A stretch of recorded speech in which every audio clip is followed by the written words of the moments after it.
On today's Smart 7, Matt Hancock's not cheap, Putin's moving nukes to Belarus and lots more. It's Monday the 27th of March, it's World Theatre Day, and happy birthday Mariah Carey.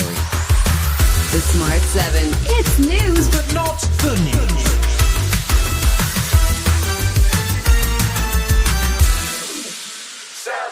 If you were on social media over the weekend, you may have seen some of our favourite MPs were approached by a Korean consultancy firm asking if they would consider sitting on its advisory board. Do you have a daily rate?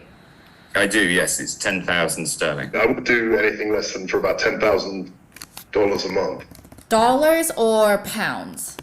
Well, pounds sterling. I was thinking something like £60,000 as an annual rate. That was former Health Secretary Matt Hancock, former Chancellor Kwasi Kwarteng and 1922 Committee Chairman Sir Graham Brady discussing compensation in their interviews with Soo Yeon Lee, the firm's Vice President of External Affairs.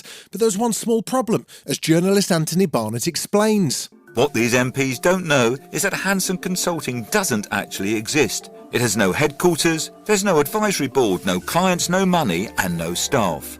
Oh, and Soo Yeon Lee is an undercover reporter. That's right, it was all part of a sting operation set up by anti-Brexit campaigning group led by donkeys, and their fake website for Hanseon Consulting was enough to fool 5 MPs into attending exploratory interviews. MPs are allowed to hold second jobs and there's no limit on how much they can earn, so Levelling Up Secretary Michael Gove, who wasn't involved in the operation by the way, says it's all within the rules. I think it's pretty clear that things that were offered and things that were considered were within the rules.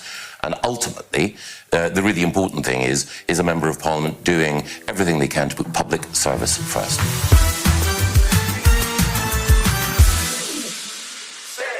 Saturday saw President Putin strike a deal with Belarus, which will allow Russia to station tactical nuclear weapons on Belarusian territory. That's according to Russian news sources.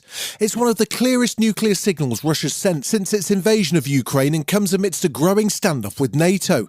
But it's not believed the weapons will actually be used, and retired Air Vice Marshal Sean Bell says it's all for show. So this is almost certainly about messaging. It's worth remembering Russia's not doing well in the war in Ukraine. This is a bit of sabre rattling. Putin himself was uncharacteristically keen to talk down the importance of the move too. Speaking on Sunday, he was offering assurances that the weapons would remain under Russian control. There is nothing unusual here either. The United States has been doing this for decades. We agreed we would do the same, without violating our international obligations on the non-proliferation of nuclear weapons.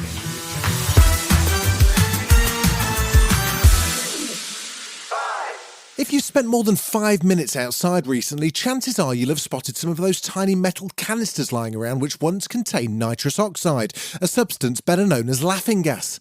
It's a popular recreational drug often used by teenagers, but Levelling Up Secretary Michael Gove confirmed this weekend it's to be banned in the UK. We can't have a situation, we mustn't have a situation where our parks, our public spaces become drug-taking arenas, and these laughing gas canisters are an increasing scourge. It'll be banned under the Misuse of Drugs Act, meaning those found in possession of the gas could face prison time or a fine.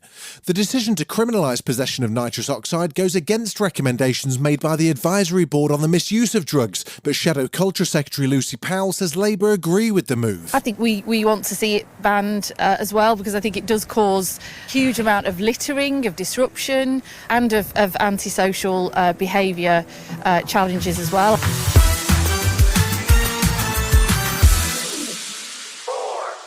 Oh, man. Dear Jesus, please help them. That was WTVA meteorologist Matt Lawburn reacting to the news that a deadly tornado was about to tear through the US state of Mississippi late on Friday night.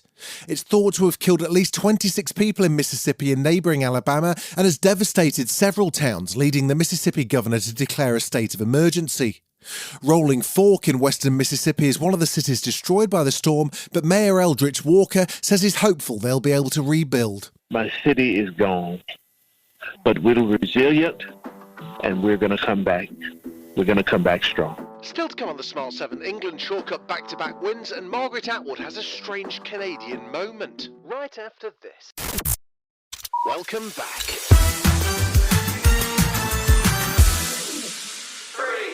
Sunday night saw Spurs officially part company with manager Antonio Conte. It came almost a week after his rant about standards at the club. Assistant manager Christian Stellini will be in charge for the rest of the season.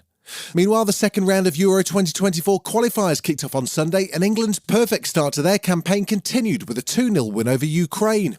First half goals from Harry Kane and Bukayo Saka ensured Gareth Southgate's side a comfortable win despite the limited options on the bench, and the England boss was pleased with the result. Really pleased with the performance today. I thought in Italy we played very well in the first half with the ball, and then in the second half conceded possession too cheaply, and we had to show a lot of resilience to get the result.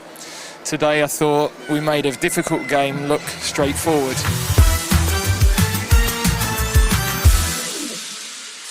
It's tough work being an author, as celebrated Canadian writer and activist Margaret Atwood will tell you.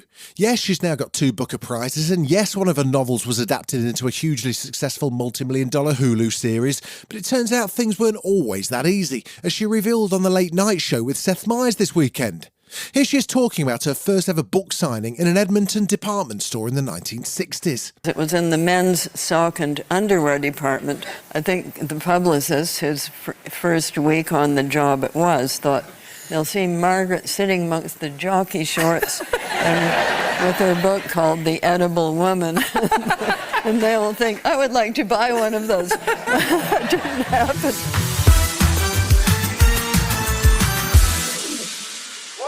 Fans of The Walking Dead, get ready. The show's spin-off series Fear the Walking Dead is about to release its final season, and the trailer's just dropped. It takes place 7 years after the conclusion of Series 7, where survivors Morgan and Madison were kidnapped and taken to Padre, and the pair now live on the island under the organisation's rule. A huge number of the cast will be returning for the final season, including Lenny James and Kim Dickens, and it looks like things will be ramping up. I need you to listen to me because I want to tell you something that a friend once told me. He said you can hide, but you can't run. He wanted me to know that hurt will follow you. It follows you wherever you go. Only thing I know that will leave you is people you still have left.